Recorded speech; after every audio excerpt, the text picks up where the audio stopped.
अंधा उल्लू एक सम, दिन को कहते रात, कहे कुमार हरि दिसत नाही, करत सदा बकवास।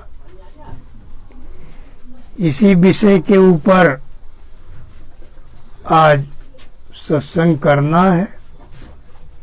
कहीं 4 दिना का रैन बसेरा, अंत काल घर जाना है, कहे कुमार चेत अजहूं, नहीं आगे नरक ठिकाना है। हमारे संतों ने बार बार संसार के लोगों को समझाने का प्रयास किया कि हे भाई, ये 4 दिन की जिंदगी है, ये मृत लोक है, मुर्दों का देश है। यहाँ न कोई हमेशा रहा है न रहेगा। इस संसार का नियम है, एक आता है दूसरा जाता है। यहाँ आज तक कोई भी हमेशा नहीं रहने पाता है। इसलिए इस संसार को हमेशा के लिए अपना घर समझना एक अज्ञानता है, एक नासमझी है। ये मनुष्य जीवन सिर्फ इसलिए नहीं मिला है कि दौलत का भंडार इकट्ठा करके अपने जीवन को सिर्फ ऐश और मौज मस्ती में व्यतीत करें, क्योंकि ऐश मौज मस्ती जो है ये माया है, इंद्रियों का सुख। और इंद्रियों के भोगों में जो उलझता है वो हमेशा हमेशा के लिए डूब जाता है, रसातल में चला जाता है। क्योंकि इंद्रियों का सुख जो है क्षणिक दिखावा है। इसलिए मनुष्य जीवन हमें क्यों मिला, इस पर विचार करना जरूरी है। क्योंकि मनुष्य जीवन बड़ी किस्मत से मिलता है, जो बड़ा खुश नसीब होता है उसी को मिलता है। और जब मनुष्य जीवन मिल जाता है तो हम उसको कौड़ियों के दाम लुटा देते। लेकिन हमारे जीवन का उद्देश्य क्या है, परमात्मा ने कृपा करके हमें मनुष्य का जीवन क्यों दिया, इसको हम भूल जाते हैं। इस संसार में आकर माया सबको प्रिय लगती है। माया की तरफ इतना आकर्षित हो जाते हैं कि भूल जाते हैं कि हमें मरना है। और माया के जाल में उलझते उलझते एक दिन ऐसा आता 4 पाइप गिर जाते हैं, हमारे बाल सफ़ेद हो जाते हैं, दांत टूट जाते हैं, चेहरे में झुर्रियां पड़ जाती हैं, आंख से कम दिखने लगता है। तब हम थोड़ा बहुत सोचते हैं परमात्मा के बारे में, सत्य के बारे में। तो सारी जिंदगी हम माया में उलझते रहते हैं। इसलिए हमारे संतों ने चेतावनी दिया है कि माया असत्य, ये किसी की नहीं। ये आज आपके पास है, कल दूसरे के पास, परसों तीसरे के पास। ये नाचती रहती है। इसलिए एक सत्य पुरुष सत्य ही अपना है और सत्य ही आपके अंदर रम रहा है।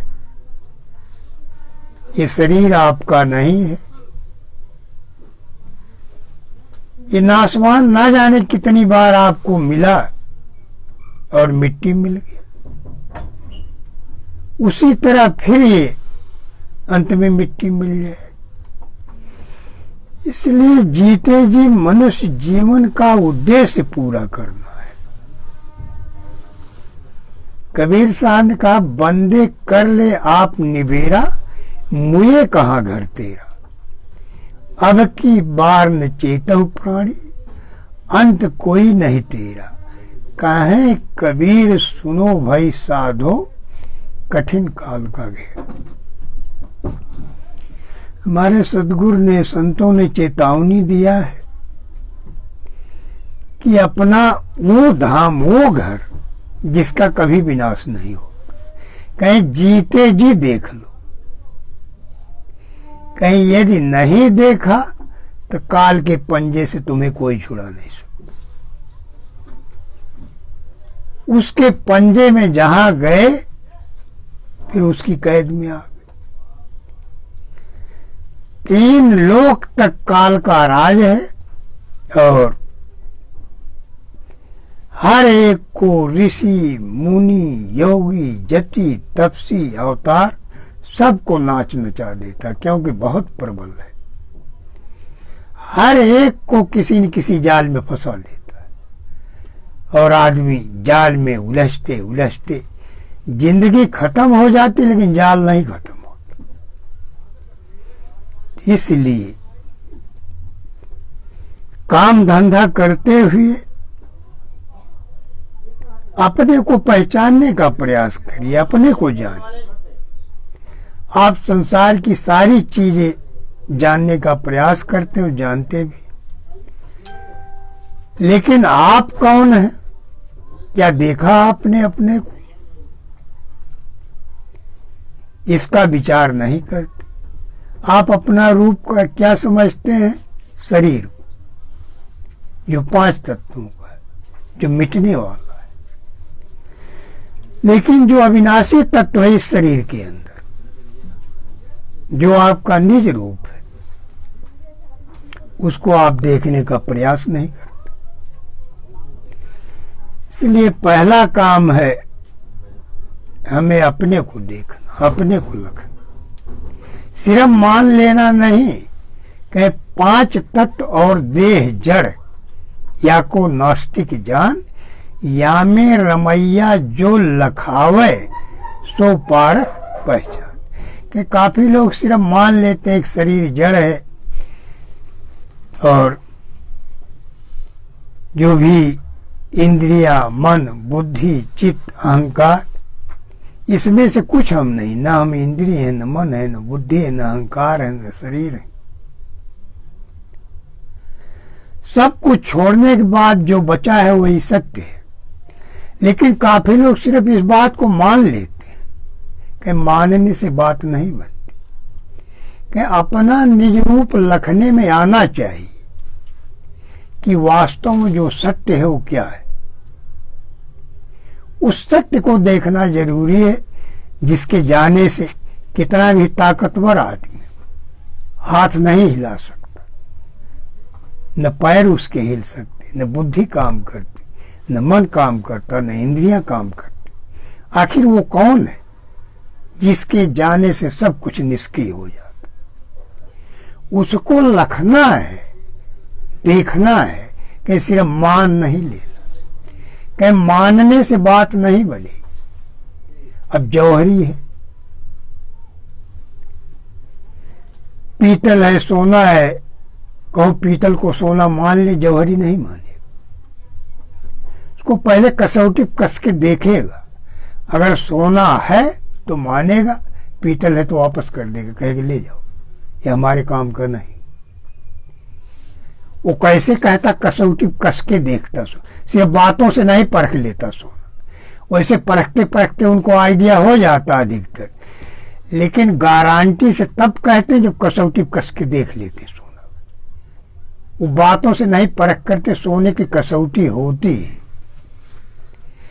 तो उसी तरह इस सत्य की कसौटी क्या है जो हमारे अंदर रम रहा?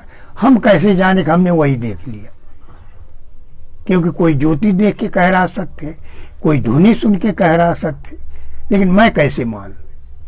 वो कसौटी कौन जिसपे कसने पर हम जान ले कहाँ सत्य है।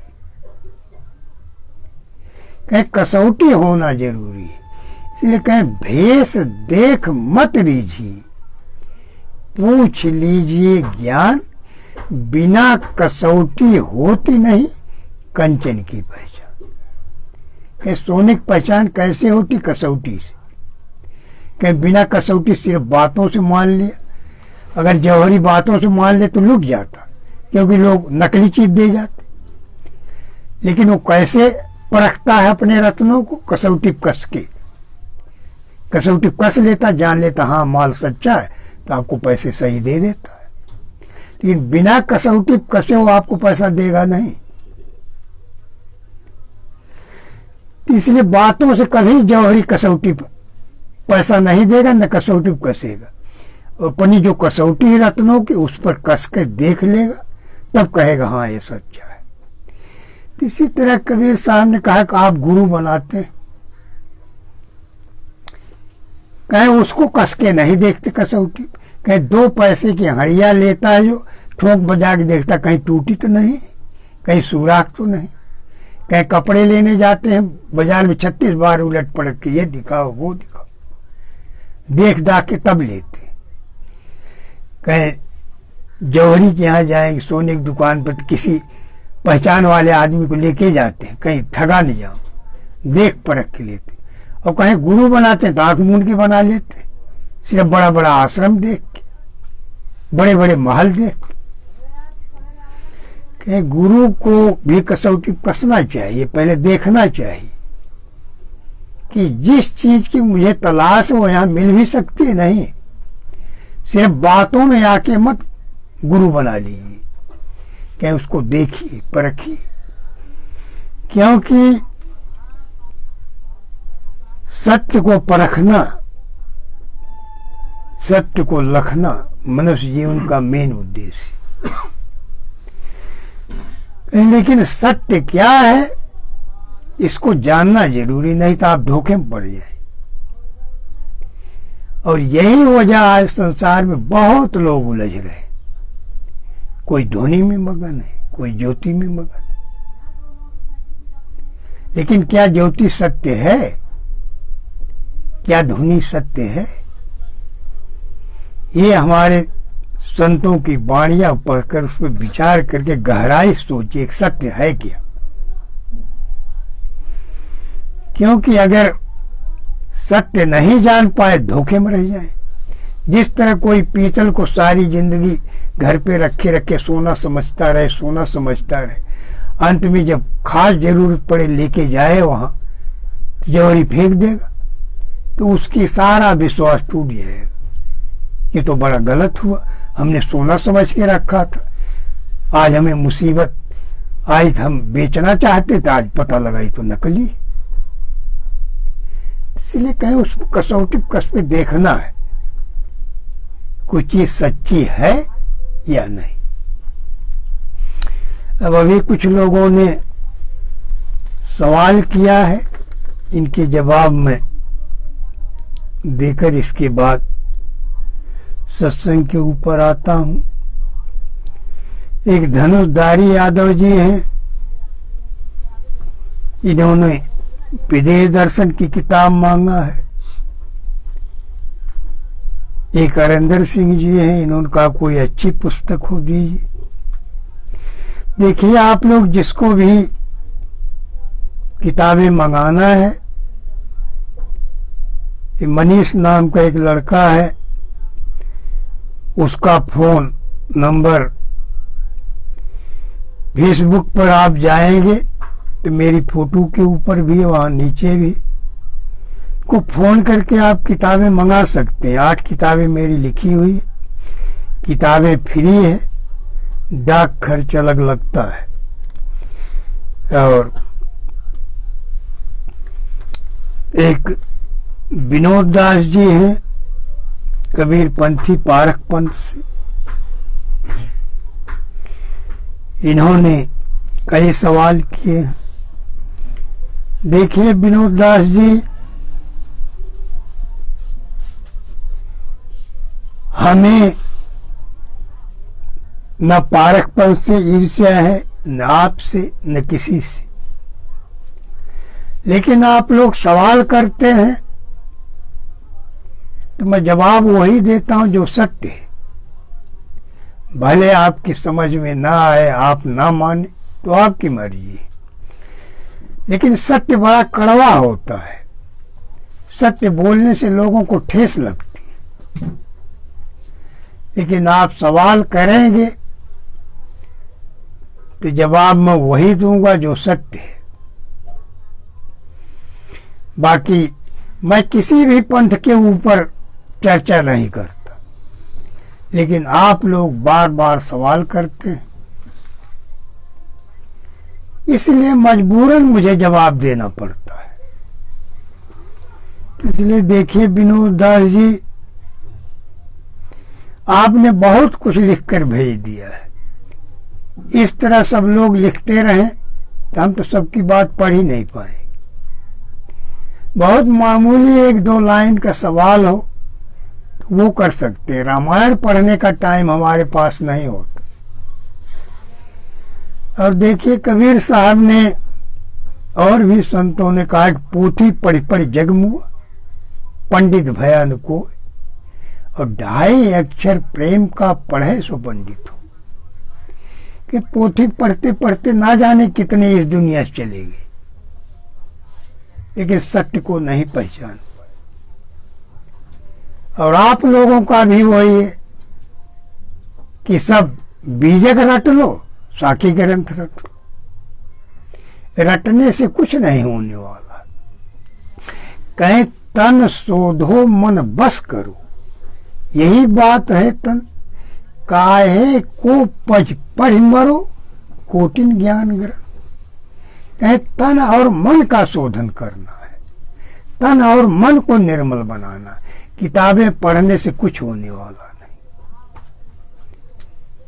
इसलिए कबीर साहब ने कहा कि पढ़ पढ़ के पत्थर हुए, लिख लिख हो गए ढोर, और जिस पढ़ाई से हरि मिले वो पढ़ाई। और कहें कि उस पढ़ाई को जानो जिससे सत्पुरुष से हमारा मिलन होता है। देखिए यही बहुत लोग पढ़ने में रह गए। यही कबीर साहब ने धर्मदास से कहा था कि साखी शब्द करो प्रकाशा, और इलम फकीरी राखो पास। कहें साखी शब्द तो सभी को समझाइए, लेकिन इलम फकीरी उसी को दीजिए जो इलम फकीरी के योग्य हो। कहें सबको बांटने की चीज नहीं है, कहें उसी को दी जाती है जो उसके योग्य हो, उसका दुरुपयोग न करे।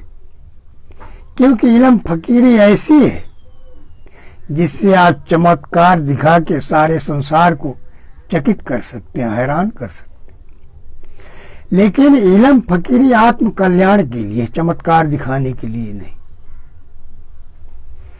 इसलिए कबीर साहब ने कहा कि इलम फकीरी जानना चाहिए, लेकिन जो उसका दुरुपयोग करता है उसके योग्य नहीं इलम फकीर। ये सिर्फ आत्म कल्याण के लिए, जीवन मरण से छुटकारा पाने के लिए, ना कि चमत्कार दिखा के दुनिया को लूटना शुरू कर। कहें रखो अपने पास, लेकिन संभाल के रखो। कहें मान बड़ाई की करे मुख से कबहु न बात, और 8 सिद्धि 9 निधि को साधु मारत लात।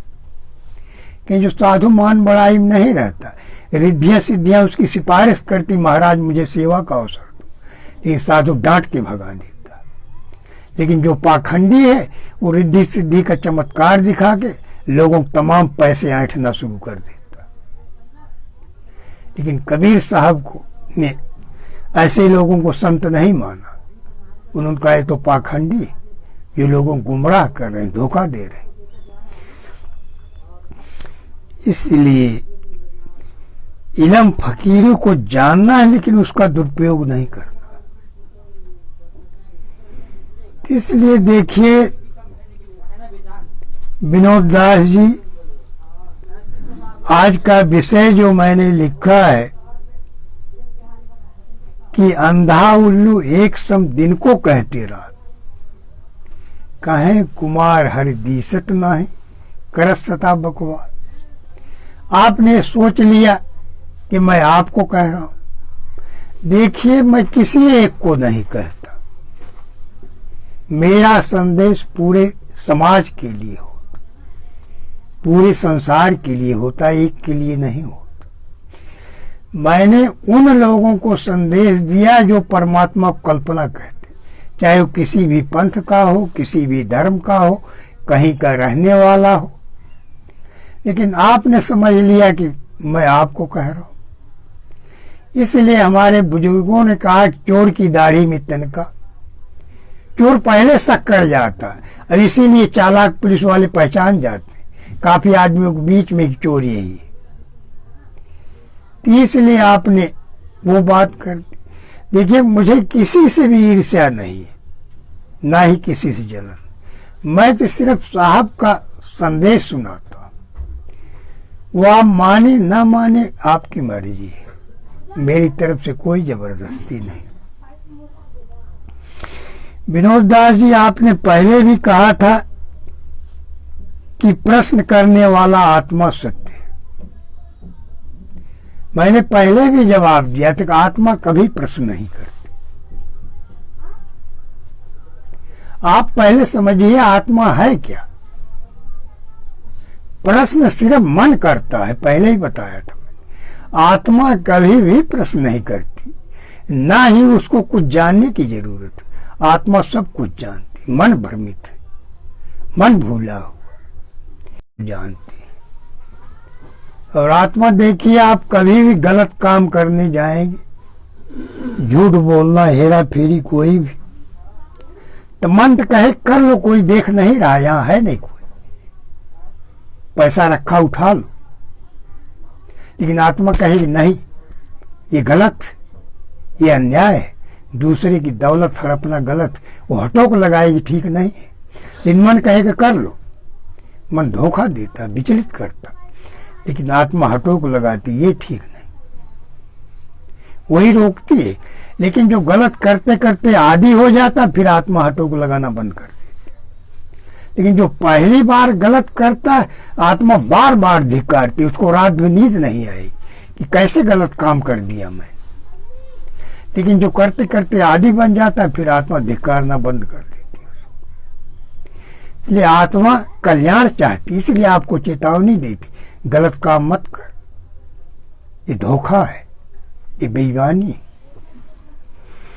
जो सुनता नहीं आत्मा की आवाज को, वो धोखा खा जाता है, वो भ्रमित हो जाता है। इसलिए आत्मा की आवाज को हमें सुनना चाहिए कि आखिर कह क्या रही। और बाकी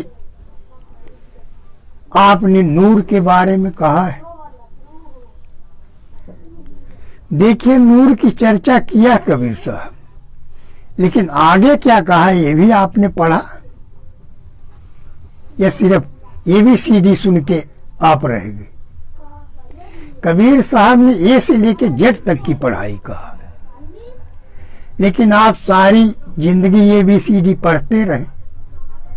आपका बच्चा सारी जिंदगी ABCD पढ़े, तो आप उसको होशियार कहेंगे तो महामूर्ख, वहीं अभी पढ़ा हुआ, और खुद वहीं पढ़े ABCD। कबीर साहब ने कहा कि बंदे को खुदा मत समझो, बंदा खुदा नहीं है, पर खुदा के नूर से बंदा जुदा नहीं। नूर क्या कहें, तुम्हारा निज रूप नूर है, लेकिन खुदा इससे अलग है, पावरफुल है, नूरों का नूर। कहें नूर उसके अंदर से प्रकट होता है, कहें तो नूर का बादशाह है, नूर का सम्राट है। कहें नूर देखा तो नहीं, लेकिन सम्राट को देखा नहीं, जो नूर का स्वामी है। उसकी तलाश करते, जब तो देखते, तुम तो नूर खुद देख के मगन हो गए, और नूर के स्वामी को देखा ही। कबीर साहब का रेखता है बड़ी दूर का जी, जहां ज्योति और नूर का काम नहीं। 10 अवतार तो पार पावे नहीं, वेद और किताब का गम नहीं, वेद वक्ता रहे भेद न्यारा रहे, वहां तो एकला आप सोई, कहे कबीर कोई संत जन जौहरी, पहुंचे गुरगमता। कबीर साहब की बातों को समझने का प्रयास करो। कहें नूर से आगे जो चीज है, जो नूर का सम्राट है, कहें उसको 10 अवतार भी नहीं खोज पाए। ये साधारण मनुष्य की औकात क्या है? तो इसलिए विनोद दास जी उसको समझने का प्रयास करिए, बकवास छोड़ दीजिए। बातों में कुछ नहीं रखा है। कहीं 4, 18, 9 पढ़े, पढ़ी पढ़ी खोया मूल, सार शब्द जाने बिना ज्यों पंछी चंडू। कि तोता पक्षी होता, जो सिखा दो वही बोलता हो। दूसरा में राम राम सिखा दो तो राम राम कहता रहे, लेकिन जब बिल्ली आ जाती तब तोता क्या कहता जानते हैं? तब टेटे टेटे करने लगता, बिल्ली डर के मारे राम राम भूल जाता। वही कबीर साहब में क्या है वो जो भूलता नहीं मरते समय। कहीं कोई सुमिरन नहीं कर पाओगे मरते हो, कहीं काल खड़ा हो जाए, सारे सुमिरन भूल जाए, सारे ध्यान दफा हो जाए। उन्होंने कहा वो क्या है कि काल के आने पर काल भयभीत हो जाए तुम्हें देख के, तुम्हें जरा भी डर न लगे। कहें वो क्या है? कबीर साहब का मरते वक्त जो काम आए वही ज्ञान है, बाकी सब कुछ अज्ञान है। कबीर साहब ने कहा मान लो हमें समुद्र पार करना, बहुत तेज जहाज है, और हमारे समुद्र पे किनारे पहुंचने से पहले छूट जाए, हमारे किस काम की? तो कहीं जो ज्ञान मरते वक्त विदा हो जाए वो ज्ञान नहीं, कहीं वो ज्ञान। कहीं ज्ञान वो है जो मरते वक्त काम आए। जहाज कहे हमारे काम की, वो जो मरते वक्त हमें बैठा के अपने धाम में पहुंचा दे। कहीं जो जहाज बैठने से पहले छूट जाए वो हमारे किसी काम की नहीं। इसलिए कबीर साहब का सार शब्द ही ऐसी जहाज जो मरते वक्त हमें बैठा के ले जाती है अपने धाम। इसलिए कबीर साहब ने सबको कहा ये मत सोचना कि मैं ही पार कर दूंगा, मुझे देखने से मुक्ति हो जाए। उनका ना, उन्होंने कहा मैं कबीर बिचलू नहीं, शब्द मोर समर्थ, और ताको लोग पठाई हो जो चढ़े शब्द के रथ। क्या अपने लोग किसको भेजूंगा? जो मेरे शब्द रूपी रथ पर सवार होगा। कहीं तुम्हें साधना करनी पड़ेगी, तुम्हें साधना होगा। ये मत सोचना कबीर साहब भेज देंगे, भजन करने की जरूरत नहीं। कहीं भजन करना पड़ेगा, उस योग्य बनना पड़ेगा। कहीं जो मेरे उस रथ में सवार हो जाता मेरे धाम जाएगा निश्चय, इसमें कोई दो राय नहीं। इसलिए कबीर साहब ने कहा सतयुग, द्वापर, त्रेता और कलयुग अनुमान, सार शब्द एक साँच है और झूठ सब क्या। कहीं सच्चा क्या, सार सब। कहीं बाकी सारे ज्ञान झूठे हैं। क्यों झूठे? क्योंकि मरते वक्त काम नहीं आते। कहीं एक सार शब्द ऐसा रॉकेट जो हमारे धाम में पहुंचा के ही दम लेता है, कहीं बीच में कभी भी नहीं रुकता। कहीं बाकी रथ कोई स्वर्गलोक तक चला गया, कोई वैकुंठ में चला गया, कोई ब्रह्मलोक चला गया, कहीं बस यहीं तक, इससे आगे नहीं है। क्योंकि हर शब्द की अपनी रेंज है, कौन शब्द कहाँ तक पहुंच सकता है। इसलिए हमें उस शब्द को जानना जो हमारे परम धाम, अमर लोक, निज धाम में पहुंचाने की सामर्थ्य रखता। इसलिए बाकी एक प्रश्न इन्होंने कहा है कि खुदा बेचून है। देखिए विनोद दास जी, कबीर साहब काशी में आए तो मुसलमान और फकीरों ने भी काफी बहस किया। तो कबीर साहब ने पूछा खुदा कहाँ है? उन्होंने कहा खुदा 7वें आसमान पर है, बेचून है।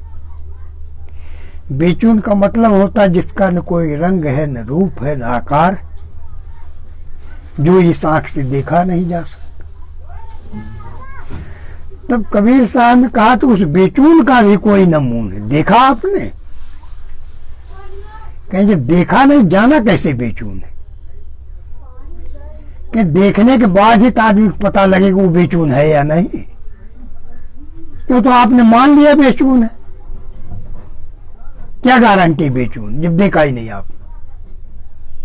कि देखने वाला निर्णय कर सकता है कि बेचून है या नहीं। अब 2 मिनट के लिए विराम देता हूं,